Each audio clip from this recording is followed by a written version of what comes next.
Welcome in, ladies and gentlemen, episode number 205 of Let's Go Racing. Tyler Jones here with you. Happy to have you with us. Dominic, Aragon, Matt Kemp in the house as well, as we are going to be joined by Stephen Taranto of CBSSports.com as we'll get his thoughts as we're coming towards the end of the NASCAR playoffs, and another spot has been locked up in the championship for Chase Briscoe.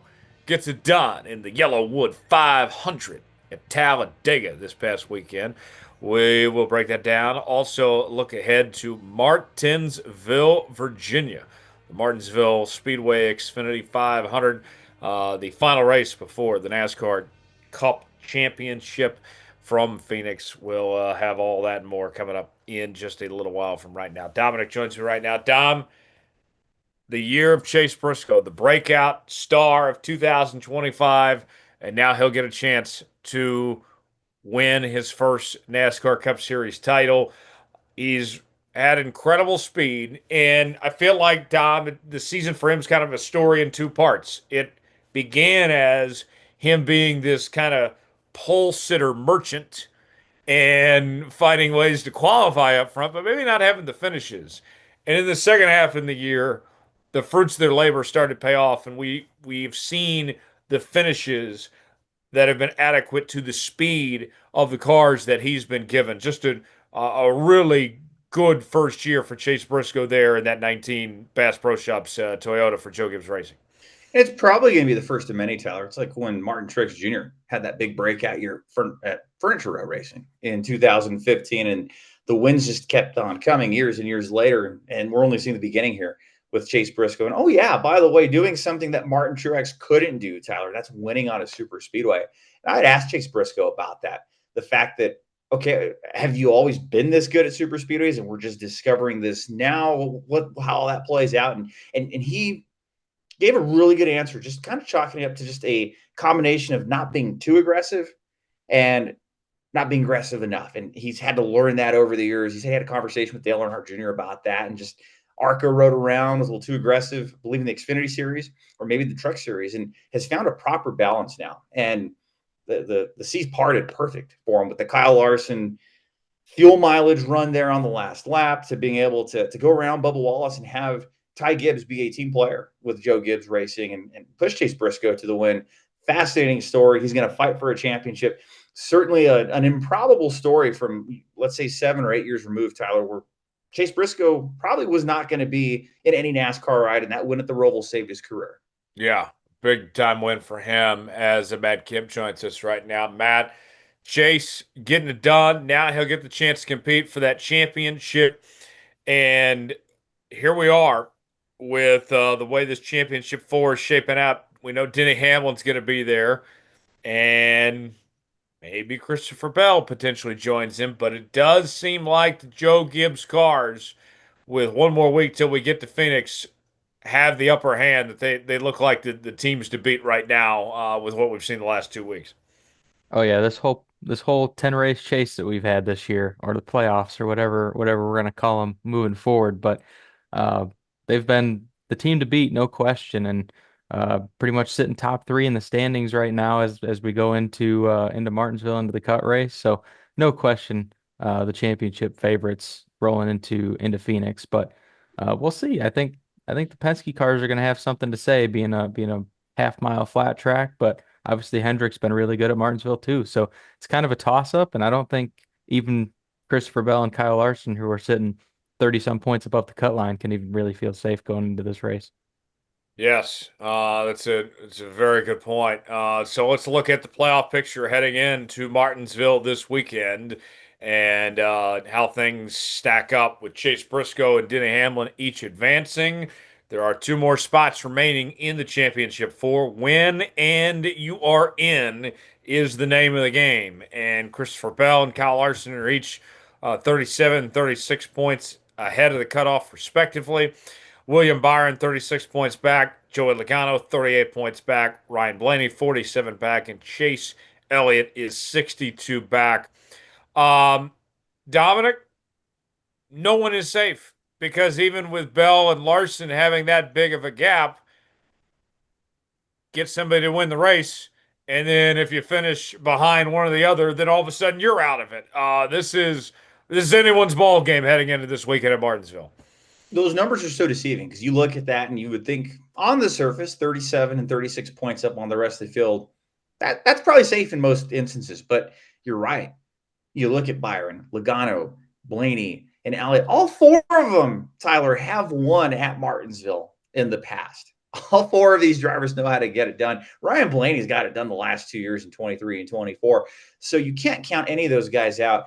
It's probably going to come down to a battle of stage points when we look at Martinsville. We'll talk about that when we preview the race more in depth. But a stage point battle between Christopher Bell and Kyle Larson could very well determine who ends up making that if somebody outruns them below that cut line, which is not out of the realm of possibility. Real quick, Matt, before we bring in Steven here, um, let's assume, just for this exercise, that we have one of those other four get a win. Who do you think is more likely to point their way into the championship for? Is it Christopher Bell or is it Kyle Larson? Well, it's a good question because honestly, it's a toss-up. I think either way, um, pay attention to qualifying. Whoever qualifies better, I think, is going to be the one with the upper hand going into the race. So, um, it's a toss-up, man. We'll see what happens. Okay, giving me a non-answer. That's not what I want to hear, Matt. I wanted to hear a name. Dominic, can you give me a name Sorry. since Matt failed me here? Yeah, I think Christopher Bell is probably going to be Okay. your name. Thank Yeah. you for giving me a name, Dom. Thank you. I appreciate that from the bottom of my heart. F you, Matt. Dominic, our next guest this week, making his debut on the show, Steven Toronto. What can you tell us about Steven? Gosh, if you are not following Steven Toronto on X, so his handle, right? I'm giving him a plug here, S Toronto 92, Taranto. Great multimedia reporter for CBS Sports. He really lives up to his description there on X. We've known of each other, I think, over the years, but we recently connected at the racetrack this past weekend at Talladega, and we got chatting and told him we'd love to bring him on the show to hear some of his insight in motorsports. And I'm telling you, folks, if you're not following him, just the coverage he's going to bring you, the behind the scenes action that he gives you with motorsports, and all his sports coverage in general is just something unique and something I think you will enjoy the ride on. And Stephen, we appreciate it so much. Thank you so much for, first of all, joining us here this week on Let's Go Racing. Yeah, likewise. And thank you for sharing a media workspace at Talladega this weekend. It was certainly good to be able to kind of share a space with you and connect and have this happen. I appreciate the plug too, because I was not sure exactly when that was going to happen. So it's nice that we got that right out of the way at the outset. Yeah, Man, right away. Yeah. sharing space with Dom. Yeah, you must be a saint, Steven. Oh, it's I wasn't aware that he was that much of a problem child. If Oh, he's a anything, jackass. Well, I think a lot of people would probably tell you that. That is a whole other thing. He's a jackass. Dominic is a jackass. Everybody would well, agree to that.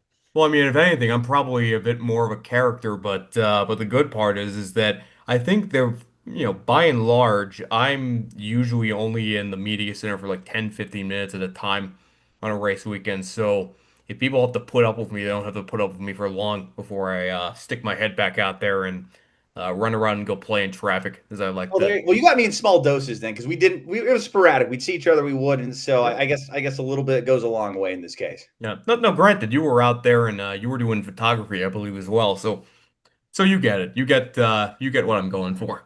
Oh yeah, definitely a grind with it. Definitely a lot of fun. And yeah, there was any point during the race week, and if you, the fan, were in the infield or watched along, I'm sure, or just following along at home, you saw a lot of what Steven was doing. But even before we get more into that, I guess tell us how it all started for you. So you work for CBS Sports, and NASCAR isn't the only sport that you cover, but tell us about your media landscape journey and where it started, where it's at now. Well, I think the first place you have to start is how I got into NASCAR to begin with. I was a fan from childhood onward. Got in through playing the EA Sports video games on the N64, diecast cars, because I'm a native of the Lower Hudson Valley area of New York. So obviously, you know, I didn't come from a family that raced or was even a fan of racing.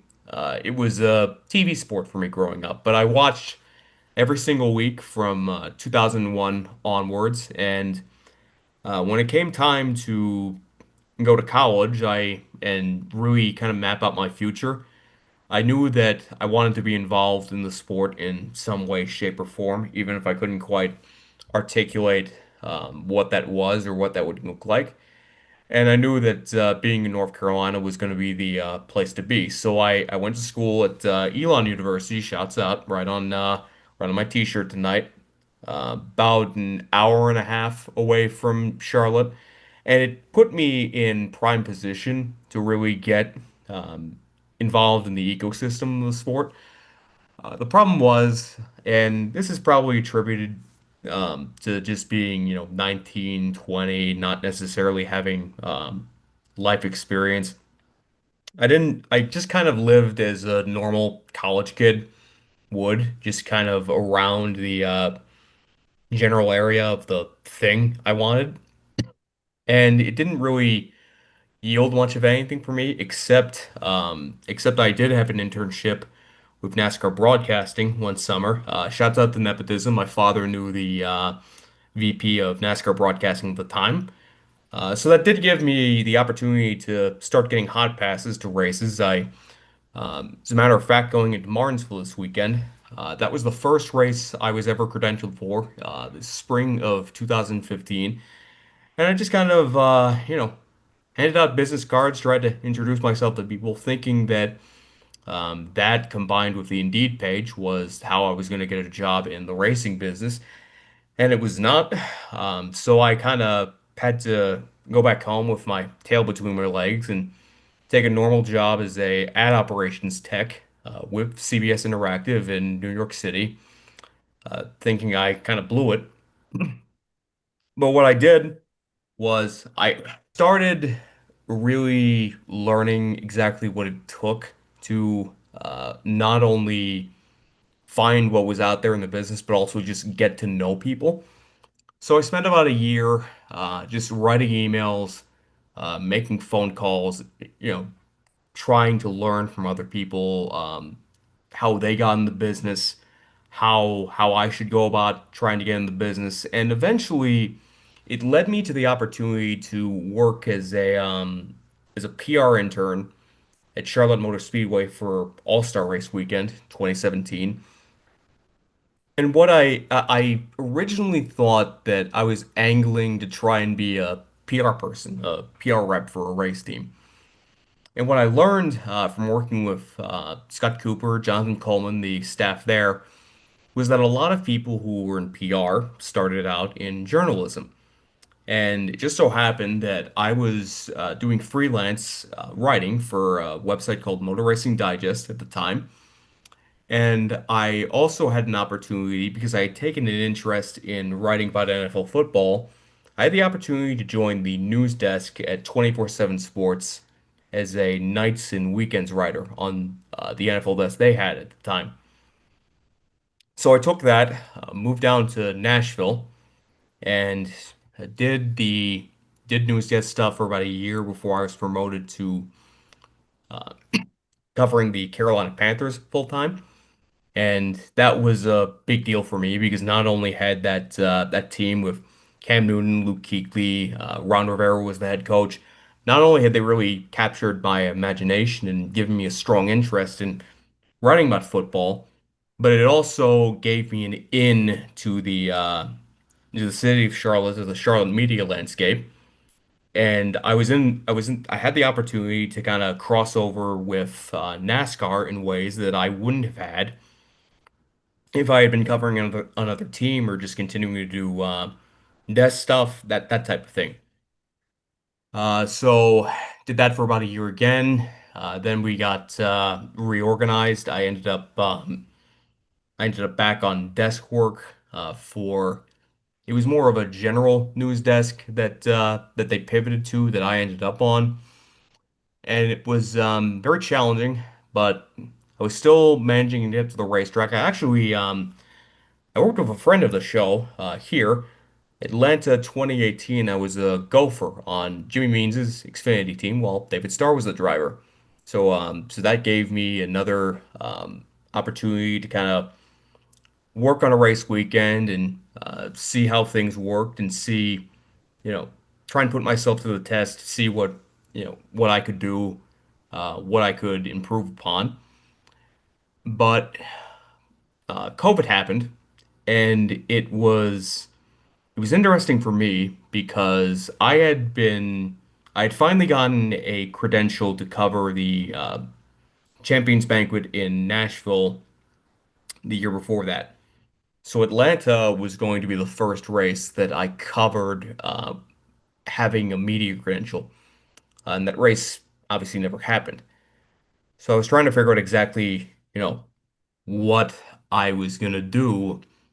But as it turned out, the direction that NASCAR went in when COVID happened, between not only the iRacing component of it, but also the Zoom press conference component of it, it turned out to be the great equalizer for me because not only did I suddenly have the same access that every other reporter did, but I was also operating in a space that I inherently understood just from being people know my socials. They kind of know the kind of guy I am. I'm terminally online. I am almost always online and kind of understand the social rules and social world of, you know, Twitter, X, specifically that space.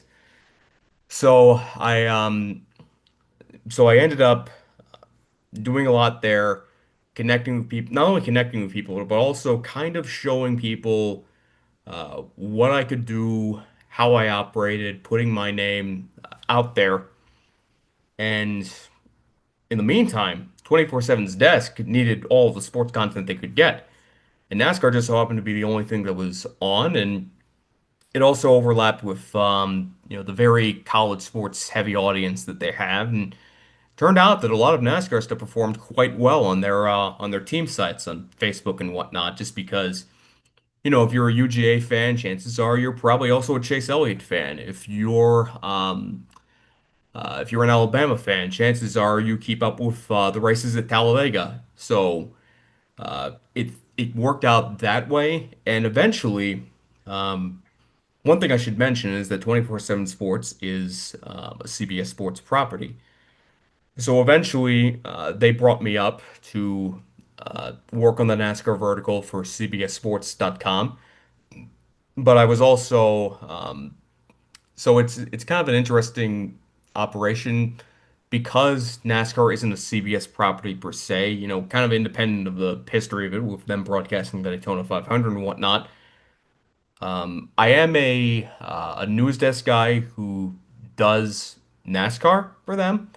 So in the day to day, if you go on CBSSports.com, you'll see my bylines attached to, the NFL, college football. I continued to cover the Panthers for a couple of years while Matt Rule was the coach, and I've stayed connected there. I go out to an OTA every now and then, but uh, by and large, I have, especially in the past year or so, I have greatly increased attention to my own platform, my own socials, X, more into Instagram now than I ever have been before. I tried to get into TikTok a little bit because my 15-year-old cousin is on it. That's her preferred platform. Toyed with it for about a month or so, but I just really didn't, I couldn't necessarily adapt to that platform as well. But overall, I would say that I've been trying the past year to really build my own brand on socials, and so far, and Dominic, you kind of alluded to it, I've managed to be quite successful with that this year. So I'm really encouraged with where I'm going and the name I've kind of built for myself. And it's also, I will say this, it's the funny thing is that I'm gonna go back to Coke Thunder Weekend this year. That was the 10th anniversary of my commencement at Elon, so that was a big weekend personally for me. And the Sunday after the 600, I went back up to Elon just to kind of, you know, be back there and think about things. And I really had my chest puffed out because I was all over the. I don't know if you guys remember the guy who tried to steal Ross Chastain's hat on his way to Victory Lane.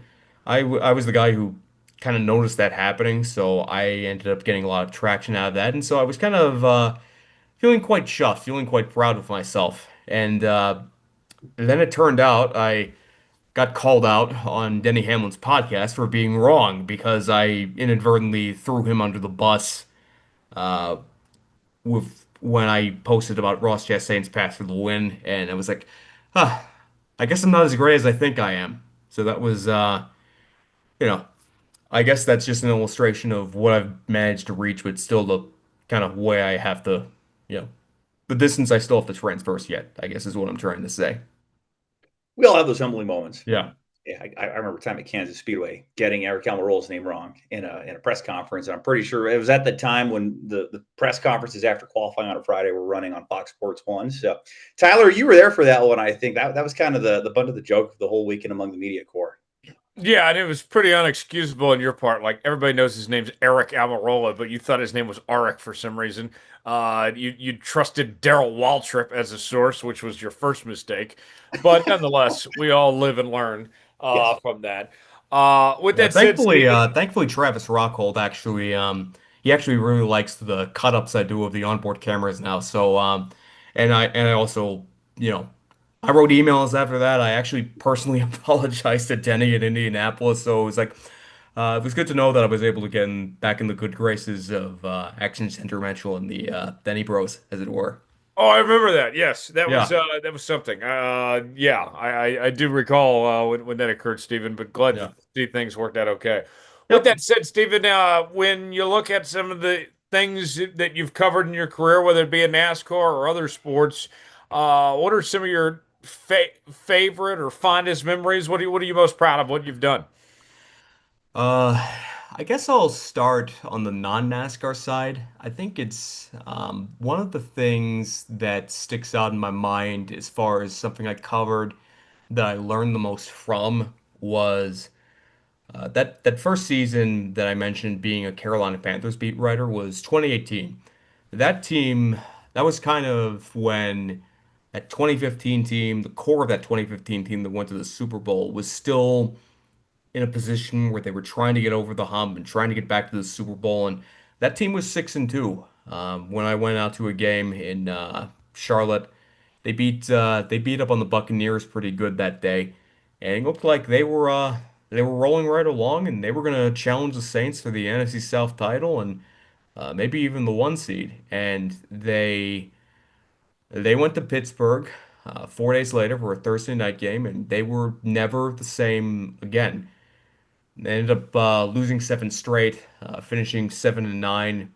So that definitely left a scar on the football side. I think having been a being a New York Giants fan, I should say, and having had such a charmed upbringing with the two Super Bowls and whatnot, and then moving down to the Carolinas and seeing the Panthers go from the start of the Cam Newton era to 15-1 in a Super Bowl.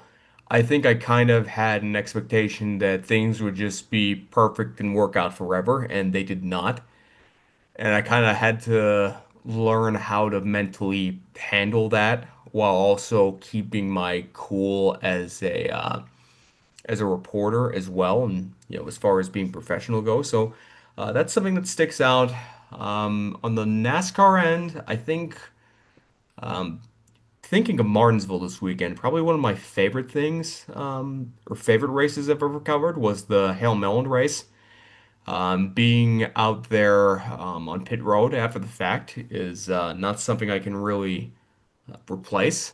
Obviously, doing the so I've been able to increase the amount of races I've done from about three in 2021 to seven the next year to 10 to 12, and I'm gonna level out at about 12 again this year.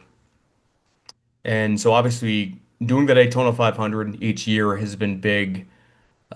Doing Atlanta has been really cool. One race that actually sticks out in my mind as being kind of a favorite I've done was probably the inaugural Cup race at Nashville Superspeedway, just because I had the opportunity I'd gotten. It took me to Nashville, but I knew being in Nashville that I would at least be in a kind of a outpost for NASCAR where I would have access to racetracks and that there was racing in the area. So to kind of be able to witness, the revival of NASCAR Nashville firsthand, and I wrote a really cool story on that where I talked with Willie Allen, Justin Marks, some other people who were kind of integral in that. Was pretty neat. And other moments from last year, I was at the Daniel Suarez three wide photo finish at Atlanta. And something funny that happened afterwards was I was first up in Daniel's press conference afterwards, and I decided to ask my question kind of we mentioned Darrell Waltrip earlier. I asked it in the how have you ever no I've never kind of way. So I asked Daniel, I guess I'll just put it in terms that are very famous here and that people once said, darn, have you ever? And Daniel kind of looks at me, and I can tell he doesn't quite get where I'm going with the question. And then I'm like, ah, yeah, I guess Daniel wouldn't exactly know what I was going off of, firsthand, just since, English is his second language and probably, not as familiar with the whole Ricky Craven Kurt Busch thing. So I was just like, have you ever seen anything like that? So I quickly corrected and got a good answer out of him. So those are some things that stick out. I'm sure that there'll probably be about five other things that I'm like, oh yeah, that I think of after the fact, but those are some things that stick out right now. Very cool. Very cool. Matt, we haven't heard much from you. You go ahead and jump in. Yeah, for sure. I actually have a question for you, Stephen. Basically, kind of coming off of your story that time when you essentially went to North Carolina, moved down there, obviously had some cool opportunities to get involved at the beginning. And then when you had to go home and in your words, with your tail tucked between your legs, um, inadvertently, it sounds like kind of things not working out the first time almost opened more doors for you in the long run, or at least you took it upon yourself and ended up opening more doors in the long run.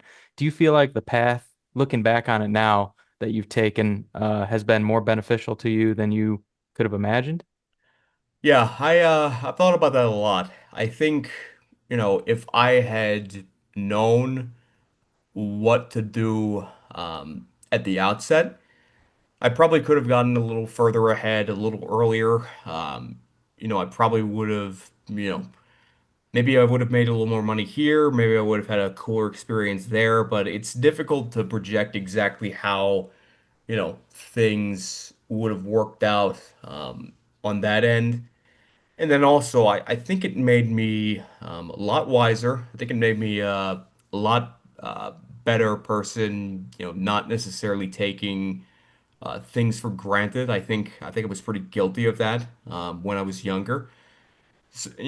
Just thinking, oh, I have such a depth of knowledge about this sport. I'm so hardcore. That's going, everyone's going to notice, and that's going to open doors for me quickly. And as it turned out, it knowing who finished second in the 1999 Goodies Body Pain 500 at Bristol, it was Jimmy Spencer, isn't a prerequisite for employment and isn't a prerequisite for a career. So I had to learn that a little later on, but it's allowed me to take a pretty unique path to where I am now, and it's also allowed me to gain a lot of worldliness. And the other thing that I think I really gained from it, and this is especially true just from having gone and covered the NFL and seen how things were done in another kingdom, as it were. I was as guilty of anyone else of being in the racing bubble when I was just growing up as a hardcore race fan. NASCAR was really the only thing I watched on television, weekly, and I kind of got in both that and the way I kind of experience things as a fan and being terminally online, being on message boards, on whatever whatever precursor to Twitter you can think of. I was as guilty of anyone else as not necessarily seeing the big picture of how things work elsewhere relative to how things worked in NASCAR. So I think the way things ended up working out for me, it allowed me to see things from a different perspective, and that combined with some other experiences I've had have allowed me to kind of come back and say, well, hey, have we considered this outside factor in the, you know, greater sports landscape or the greater media landscape? Are you thinking of this? Are you absolutely sure that you're not thinking too narrowly about this? And um, every now and then, it causes arguments online. Some people get where I'm going with it, some people don't. And that's fine. But I think it's allowed me to definitely have a lot stronger perspective. It allows me to do my job better. And, quite frankly, I think at certain times where as a fan I've always said, "Oh, I don't get what NASCAR is doing here. There's stupid. NASCAR's stupid." Or so and so involved with NASCAR, like Goodyear or whatever, is stupid. It's allowed me to go, okay, well, here's what I think NASCAR is trying to go and do, or people. It's someone like, say, Steve O'Donnell or Ben Kennedy, or I think Elton Sawyer has definitely been the subject of this. It allows me to say, well, yeah, this is ultimately coach speak. They're going to be kind of general about this. What did you expect them to say? So I think you know, that's definitely something that I've committed a lot of thought to, and I think overall, even if I said, yeah, it's, if I'd done this and this and this, I could have been in a position like I think of a guy like Elijah Burke who after going viral with his graduate video kind of launched his career in the sport, and now you look at where he is with RFK, and he's been very successful in doing that. But I think all the same I've been able to get to a place that I feel like I've made a place for myself in the sport, and I feel like it's pretty strong and getting stronger ultimately. That's interesting. We're joined by Steven Toronto here this week on Let's Go Racing. Steven's going to stick around. We're going to get to our top headlines in the sport, and then we'll do some mailbag questions for Steven as well. Dominic, let's go ahead and get started with our news and notes this week. Where do we want to begin? Let's start with some NASCAR Xfinity news. We'll kick it off there this week. We know that Raja Caruth is going to be Xfinity racing with JR Motorsports in 2026. JRM announced on Tuesday, October 21st, Caruth is going to be making select starts with the team in 2026, sharing that ride with Carson Kvapil and Connor Zilisch. At the time of this taping, Tyler, the amount of races, what tracks he will be racing at is not determined, as well as if he's even going to return to the Truck Series in 2026. But a great career step forward for Caruth in joining JRM in 2026. I wouldn't say great is the right word for this, Matt, because I'm looking at this. He spent time in the Truck Series for multiple years now, and you're looking to take that next step up. Like, why would he not be full time at this point? And I understand sponsorship and money is always going to be a thing, but it doesn't necessarily mean he has to race for Junior Motorsports. There's plenty of other Xfinity teams out there. Carson Quaffle, of course, is going to a reduced schedule. I just don't see how this is really a good situation for either one of these guys that should be racing full time in the Xfinity Series, even if it was for a different team outside of Junior Motorsports. What say you, Matt? Well, like you mentioned, it definitely comes down to funding. So I would say, overall, if the funding lines up and that's the most they can possibly do, then hey, it's a great deal for them. But in terms of actual career advancement and growth, I don't necessarily disagree, but at the same time, they're going and racing with one of the best and most experienced, well, probably the best as of right now, organizations that you can possibly be with at the highest levels of motorsports. And so surrounding yourself with those good people, and obviously a very competitive team, you're going to know, and you're going to have a lot of people to lean on to know if you're doing all the things right that you need to be doing. So who knows? It could be some of the best experience for him, but again, the part-time thing, it's hard to compete when you're not there every week. So might make it a little more challenging not being there every week. And I will, Stephen, when yeah. you look at Carruth, this is a guy that he's won in the Truck Series. He's run up front, but has never had that dog in him necessarily. You Oh, know, he's not Corey Heim by any stretch of the imagination. He's not a bad driver, but I wouldn't necessarily call him elite either. You put him in an Xfinity car. Do you see him maybe being a better fit in the Xfinity series? Could we see him turn into that elite driver? What do you think about the prospects of him in the Xfinity, I guess now O'Reilly Auto Parts series? well, the problem with saying that, he hasn't been at the level of Corey Heim in the Truck Series is that he's overlapped with Corey Heim, and Corey Heim has been such a supernova of a driver in that series that it's almost drowned everyone else out.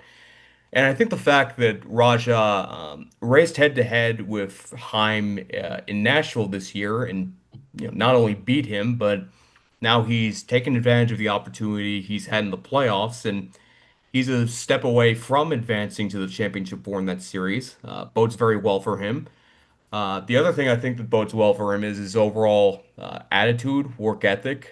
Everyone who knows him, and I know him as well, swear by that. Just how much he puts into it and how committed and intelligent he is. I think those will serve him very well, and I fully expect whatever his opportunity looks like, exactly how much of the season he'll run next year. I think he mentioned that he's going to be running a majority of the races. I could be wrong about that. Plus the fact that, we don't know exactly if he's going to fill in the gaps in his schedule with someone else. Obviously, Hendrick has their Xfinity team. I know Alpha Prime loves Raja, swears by him.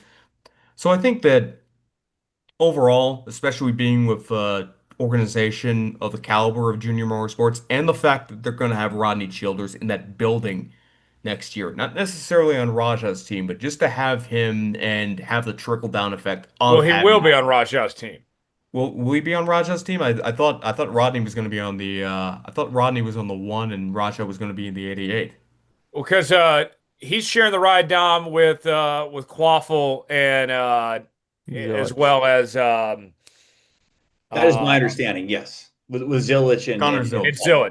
Zillich. So Right. yes, so that would be the Rodney Childers ride. Right. I'll just yeah, I could be wrong on that. I'll double check that after the fact. But yeah, I fully expect Raja will be very competitive next year in however many races he gets. And I think I think tweeted something at him, like onwards and upwards earlier today, and I think he's going to continue on the right path toward becoming a Cup driver in the not so distant future. Um, Dom, I look at this situation, and again, I know that a lot of it has to do with funding, but I'm sitting here saying to myself, like, man, you know, here you got somebody like Carson Quaffle who, has shown some promise. You got Carruth here that, has had his moments, and these guys are going to be sharing a ride. Like, I feel like that, we're kind of as fans almost being ripped off that we don't get to see these guys compete for a championship. I get so tired of seeing guys share rides and teams go for owners championships. Like to me, it's so old, it's so boring. Like I feel like we're getting ripped off not seeing these guys run the full schedule. But it may not be paying the bills, and that owners championship pays a lot more money, like Austin Hill said, versus what the drivers championship pays. But I think kind of a few things here, Tyler. I look at this situation, and maybe it ends up being like an Austin Cindric situation in 2018, where he was splitting that 98 and 60 car to anything to get that full time and eligibility for the champion. Maybe something like that was in the cards. We're not too sure just yet. Ryan Preece signing in 2017 from JD Motorsports to go just a few races with Joe Gibbs Racing to really take a chance. It could be a situation like that. And you look historically, Stephen, you being a NASCAR historian would appreciate something like this too. Like when Jeff Bodine had shared that he wanted to sign the partial schedule with Hendrick Motorsports, only guaranteed 15 races in 84 because of that opportunity to work with Harry Hyde versus running another full-time season with Cliff Stewart in that 50 car. He wanted to take the chance on himself and to work with Harry. And I think that equivalent there is with Roddy Childers. You have a champion, maybe Carruth sees that. There's probably all those factors that we're talking about that arrive at what the answer is. But a very fascinating fall, and we'll see the dominoes fall, Tyler. Yeah. Where And else do we want to go? another name I'll bring up along Okay, that real quick. vein, 2003, Johnny Sauter, the original, this team is gonna go for the Owners Championship in the Busch Series, and Johnny's gonna split the 21 with Kevin Harvick, but he's gonna also run a pretty good number of races in the 43 for Curb J. Agajanian. I feel like I butchered that name, but he took that and won at Richmond in the 43, I believe, and sure enough, the next year he was in a Cup car of RCR. So there's examples of this sort of arrangement working out. I do wonder though, if Carson Quaffles right now he's in a position to advance to the championship for an Xfinity and. Um, Not to speak anything into existence because I know people will absolutely lose their ish if Connor Zilic does not win the championship this year, and quite frankly, I'm right there with them. But if Carson Quaffle ends up winning the Xfinity title, it's going to create a pretty interesting situation as far as his Yeah, 2026 plans are concerned, certainly. I think. Certainly. What else we got, Dom? So before we get to odds, do something a little different here, Tyler. We can kind of pick apart on the other side. But by the time you, the listener, are listening or watching along here on YouTube, a couple of these headlines might be a little outdated. So it'll be fun to see where everything falls. But you have a couple of things going on Wednesday in the sport. Number one, starting with NASCAR, the team's holding a lawsuit settlement conference. Started on Tuesday. The teams are continuing with talks. The lawyers did not go into details outside the courthouse on Tuesday into Wednesday, but second day in a row of talks occurring this week, as well as the Spire Motorsports #7 ride being announced on Wednesday, October 22nd. And at the time of this taping, Tyler, it sounds like Daniel Suarez sources are saying he will be the leading candidate. I believe Jordan Bianchi was the first to report that of The Athletic. So a couple of headlines to interestingly enough follow throughout the week. Yeah, we'll start with Steven on this one. Steven, by the time people hearing this, I would be shocked if a settlement is in place. I don't think that we're going to have anything till after the season and before that December date. But Daniel Suarez going to Spire, to me, that's not a surprise. That seemed to be in the works for a while. And he's been a journeyman. We talk about journeyman guys in the National Football League. Joe Flacco's on another team now. Just got traded to the Bengals. But here's a guy, as Chris Collinsworth would say, that has been everywhere, and now going to Spire. He'll probably do this for a couple of years, and I would beg to guess that this is probably Daniel's last shot at a legit full-time NASCAR Cup Series ride at this point. Well, what I would hope with the 7 team next year is that Daniel is in a situation where, there is stability and he's not going to end up in a situation like Justin Haley this year where everything was laid out for Justin Haley to have a breakout year in that car. It seemed like Spire as an organization was really committed to him as kind of being, not just a part of their past and Haley's rise to being a Cup driver, but also, a pillar of their future as well. With Rodney Childers coming into the organization, kind of being designated as the guy to really unlock him. And I think it was after Bristol that Rodney left the team, and that kind of just left Justin in a pretty raw, not ideal situation. And then eventually it felt like, the Justin was getting looked at as like, hey, why aren't Carson is doing this in this car, Michael McDowell is doing this in this car, or these kind of cars. Why can't you? And I think I think it was a little unfair that he got the heave ho in this situation. So I think Daniel Suarez has also had that sort of situation occur. I think he got a raw deal with Gibbs. I think he got something similar at Stuart Haas, and thankfully he was able to find kind of stability and support at Trackhouse. I mean, it's unfortunate things kind of ran their course there, but I think if if things line up right and Daniel has the right people around him, I think he could very easily have the kind of season next year that Michael McDowell has had in the 71. I think the 71 team has really had their moments this year, even if they're not necessarily a car and a team that goes out and contends every week. Michael contended for the win in Texas. Just this last weekend, he was on the pole at Talladega. He also had a pole at Las Vegas. So I think that kind of gives you a roadmap of what to expect from Yeah. Suarez at Hmm. Spire.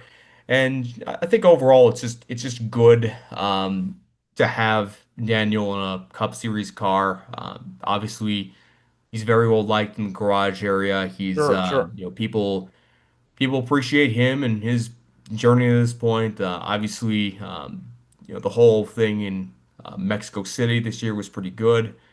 Big picture wise, it's good for NASCAR that he's a star driver and has opportunities to contend. So, uh, yeah, I mean, I just hope that he ends up in a position at Spire where we can get the best version of Daniel Suarez and not have another situation like we had with Yeah. with Let me him get let me this get year. Dominic in here. Dom, your thoughts on those two things, the lawsuit, the ongoing talks, and then Daniel Suarez going to Spire here. What do you think about what's going on with both those things?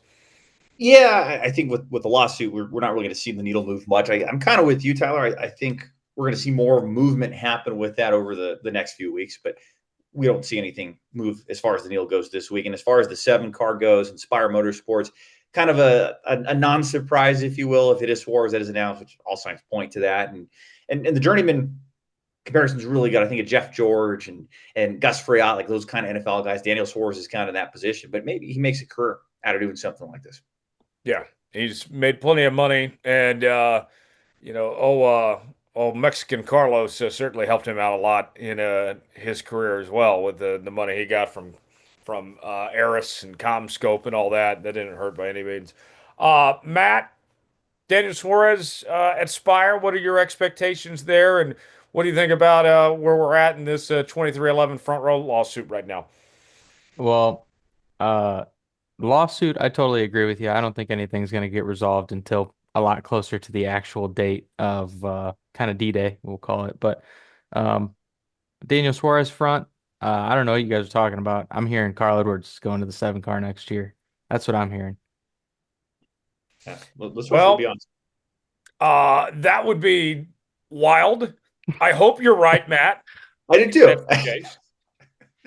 But I think Daniel Suarez will do just fine for himself. He's got some good help behind him, and he'll be around the sport as long as he does. So, um, yeah, I think he's good for the sport, and he'll be around for a long time, regardless of how it goes with the 7 car next year. Hey, all right. he's adding another team to the list on where he's driven. So good for him.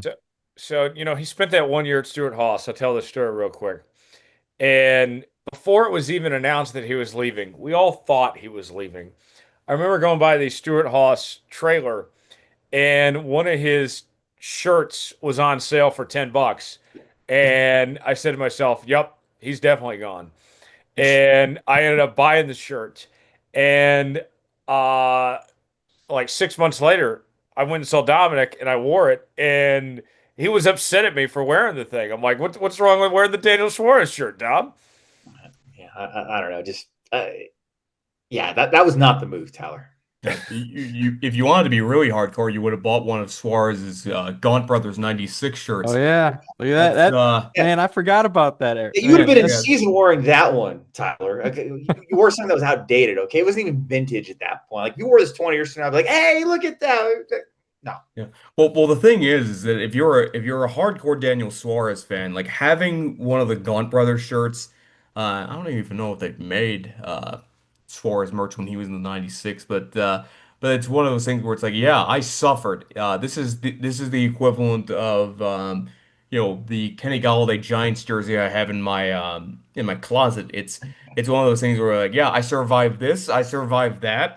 This I this is survived Clint having to Boyer watch. at H. Scott Motorsports. Oh, oh, yeah, there's I another don't one. know. Yes, oh Bobby come on. Labonte at TRG. Yes, Yeah, TRG, and didn't he? I want to say it was either the. Actually, no, it was he started 2009 at Hall of Fame, Yes. and then he went to TRG, and didn't he finish 2010 for another team as well? Phoenix What's it? Racing. Yeah, he raced Phoenix, throughout the board. yeah, Motorsports. Yeah, had a lot yeah. of starts. Remember Michael Waltrip in the no manufacturer Bill Davis racing car? Yes. Yeah. That's I think if you look at those Bill Davis Dodges in 2006, I don't think the 22 of Blaney had any Dodge markings either. There was I That's forget the awesome. exact specifics, but uh Dodge versus Bill Davis was a whole thing. Yeah, there was a All right. Pretty lawsuit involved. ugly. I remember in Chevy and the Bush series. It was a wild time. Before we Yep. wrap up this segment, Dom, go over the odds and let's give our race picks. Yes, looking at Martinsville Speedway this weekend for the Xfinity 500, the second week in a row per the Caesar Sportsbook before a lap has been turned on the racetrack. Who else but Ryan Blaney, a two-time prior winner at Martinsville, is your odds-on favorite at plus 375. Denny Hamlin comes in next at plus 500 or 5-1. Then you have Christopher Bell, Chase Elliott, Kyle Larson, each at plus 600. William Byron at plus 750. Joey Logano at plus 800. Last week's winner, Chase Briscoe, comes in at plus 1600 at the time of this taping. Bubba Wallace at plus 2500. Josh Berry at plus 3000 or 30-1. Alex Bowman and Ross Chastain at plus 3500. Brad Keselowski at plus 4,000. As you look more down the list, Tyler, some of your longest shots for this weekend to straight up win at Martinsville. Justin Haley at plus 12,500 or 125-1. Ty Dillon, Riley Herbst coming in at plus 15,000 or 150-1. And Casey Mears and Cody Ware each coming in at plus 25,000 or 250-1. All right, let's make some picks here. Let's start with Steven. Steven, who's going to win this week at Martinsville? It's funny that I say this considering that we're coming off of Chase Briscoe's Talladega win, but I'm gonna double down. I'm gonna go with Chase Briscoe again because if you remember when he was at Stewart-Haas Racing, there weren't a ton of places that Chase could consistently contend, but he always had good cars at Martinsville, and I'm trying to, when we started this segment, I actually started to pull up his racing reference here, and here it is now.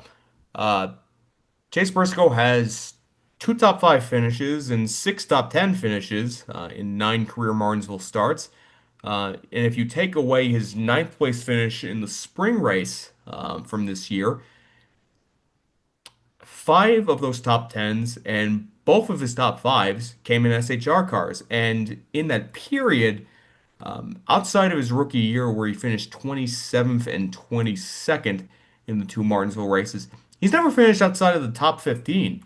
And if you think about the spring race and you think about where Chase was at that time, and he mentioned this after his Pocono win, he really wasn't getting the maximum out of the Joe Gibbs cars by his own admission. He was still trying to figure out exactly what they were capable of and how not to underdrive them. And once he did, I challenge anyone who thinks that Chase Briscoe has gotten to the championship four by some fluke or whatever.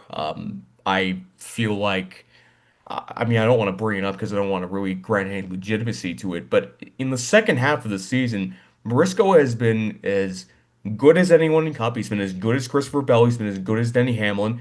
And if you don't believe me, you can go and I'm not a personal believer in, if we used full season points, the championship would be playing out this way. I don't view that as the end all be all. But if you look at, the guy who does the Winston Cup style standings or just on Racing Reference, here's the cumulative points. Chase Briscoe was right there. Chase Briscoe has a shot to win the championship under those circumstances. And I think if he wins Martinsville this week, that is going to just set him up to be maybe the championship favorite going into Phoenix. So I'll go with Briscoe this weekend. I am going to go with Kyle Larson to get it done and to kind of be the biggest threat to the Gibbs grenade, whatever you want to call it there. Give me Larson there at a Martinsville. Dominic, who wins? I've gotten the round of 8 great so far, Tyler. I picked Hamlin at Las Vegas. I picked Briscoe at Talladega. You check back the tapes. William Byron's going to win on Sunday. I'm going to go 3 for 3 in the round of 8. Okay, how about you, Wow. Matt? How about that, Dom? Well, I'm gonna be honest with you. Penske's too good on the flat tracks, and it's gonna go through Ryan Blaney again. Ryan Blaney gets it done. So, Bell and Larson, whoever gets more stage points, we'll see you in Phoenix. Do we have an answer now, Matt? Who's going to get more stage points? Who comes out on top there? I ain't giving you an answer. I don't even care who wins next week. I still won't give you an answer, Tyler. I was half hoping that you were gonna say Logano when you brought up the Penske guys. I mean, can you imagine? I'm not gonna If, speak. I'm not even gonna play around with that. All right, it's an odd year, so we're just gonna hope that that has enough power in itself to take care of it this year. yeah, Okay, Matt. I mean, I just bring it up because I personally, there's a part of my brain that just enjoys the idea of, God, people would be so mad if this happened. People would be so, I actually totally get where Logano was coming from in the sense of, man, let me just piss off as many people as possible. Let me piss as many people as possible off and do it again. It's, If that's his goal, he's on his way. yes, indeed. All right. So Matt's fired. We will move on and It was get only a to matter of our time. mailbag segment where you can submit questions to us each and every week on X, Facebook, and by email. And our first question in the inbox this week for Stephen. And Stephen, the first question for you comes from Kara. And Kara wants to know, uh, Stephen, what is something that you would like to see happen in 2026? I think what Kara is applying here is like maybe something different or to the effect. What is something you would like to see different, I guess, looking ahead to next year? I mean, that's a pretty broad question. I think I'll just kind of well, first off, there's one major difference for 2026 with the increase in horsepower that got announced. I'm personally a big fan of that. I think that was quite welcome. One thing, and this ties into the other weekly argument about, what the championship should look like moving forward. I would personally like to have the top 10 in points matter again. It feels like ever since we adopted the current playoff format in 2014, that the top 10 in the standings is just become either an afterthought or it's something that at the end of the year it's very arbitrary and you kind of have to check and see and you're like, oh, this driver finished in this position in the standings as opposed to back in the Winston Cup era or even the Chase era, being eighth in points at the end of the season was a big deal, and it was a big measuring stick of success as opposed to whatever we do now, where it's, oh, you made the round of 12 or you made the round of 8. I would personally like to see the top 10 be a major measuring stick as to how we gauge how driver seasons are going, how we gauge their seasons at year's end, and I feel pretty good that we're going to see something like that. Exactly what form it takes, we'll see. But I think I think going off of that, I think that that's something that I would like to see a change be made, and have that moving forward into 2026 and beyond. All right. Matt, what's the change you want to see? Well, I'm happy to see the horsepower increase. I don't know how much it's really going to do, but I'm excited to at least see they're trying something. So we'll see what happens. But yeah, we'll see. I'm going to say the horsepower. I'm excited for that. All right. How about you, Don? What's something you want to see change in 2026? Yeah, I got to double down there with you, Matt. I think we've talked so much on this show over the last few months and over the years, Tyler. We know there's so many tapes and recordings talking about, man, if they could just do something different on the short tracks, give a little more horsepower, and they're going to be doing that in 2026. NASCAR does listen to its fan and its fan base. So nice to see that welcome change coming. Let's see you. For me, it's the playoff format. That's what I really want to see change. Whether we go to a chase style or figure out, how we want to fix the eliminations. That's something I want to see changed and get this right. Full season format, whatever it may be. What we have now is just simply not working. I want to see a change there, and we'll see what NASCAR can put together as far as that goes. Next question in the mailbag, and this one comes from David. And David wants to know, guys, if you could buy stock in one driver right now for the foreseeable future, who would it be and why? Matt, let's start with you in this one. You can buy stock in a driver. Who you buying? I feel like no question it's Briscoe, right? Like it's got to be because it's first year at Gibbs and we're coming into the championship race here. I mean, he's been destroying them basically in the playoffs here. I mean, it's only uphill from here in theory, so I'd say Chase Briscoe's a pretty good bet there. Dom, who would you be buying stock in? Let me follow up with you real quick. It'd have to be a Cup guy or anyone across racing. Anyone. Well, I'm going to sound like a kiss ass, but Matt Kemp, man, I like what I'm seeing from Matt Stop. Kemp. No, come on now. Well, if we're on Cup though, SVG. SVG is somebody. Look at how he's done on these ovals the last few weeks. How he ripped around the fence at Las Vegas, had a good run coming. He had a really good run at Kansas, got his first non-road course top 10, was doing really good things at Talladega as well. Tyler, it's looking like SVG is going to be turning into like a Juan Montoya, if you will, where he's going to not only be good at the road courses, but on these other disciplines of tracks, he's only going to get better. I'm buying stock in SVG. Those are interesting answers. I would say if I could buy stock in one driver right now, um, this might be a reach, I'll admit. Give me Heim time right now. Corey Heim. I Very know good that one. he hasn't even been full time in Xfinity yet. He's just been a truck guy. But I think the future is so bright. Get the guy some shades. Give me Corey Heim as that answer. Steven, how about you? Who you buying stock in? I am going to go to the Truck Series, and I'm going to go to this past weekend's winner, Gio Ruggiero. Um, and we were talking, Dominic, we were talking a little pre-show about how I ended up nailing Gio as my pick to win Talladega, just from having recalled the way he ran at Daytona in February.